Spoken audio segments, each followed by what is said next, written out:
شعبہ نے خبر دی انہیں سعد بن ابراہیم نے، انہیں ان کے باپ ابراہیم بن عبد الرحمن نے، کہ عبد الرحمن بن عوف رضی اللہ عنہ کے سامنے کھانا حاضر کیا گیا۔ وہ روزے سے تھے۔ اس وقت انہوں نے فرمایا کہ ہائے معصب بن عمیر رضی اللہ عنہ شہید کیے گئے، وہ مجھ سے بہتر تھے، لیکن ان کے کفن کے لیے صرف ایک چادر میسر آ سکی۔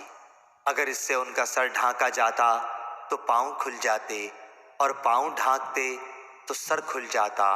اور میں سمجھتا ہوں کہ انہوں نے یہ بھی فرمایا، اور حمزہ رضی اللہ عنہ بھی اسی طرح شہید ہوئے، وہ بھی مجھ سے اچھے تھے۔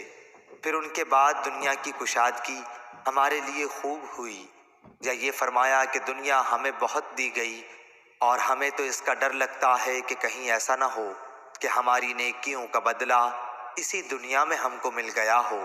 پھر آپ اس طرح رونے لگے کہ کھانا بھی چھوڑ دیا۔ صحیح بخاری حدیث نمبر 1275۔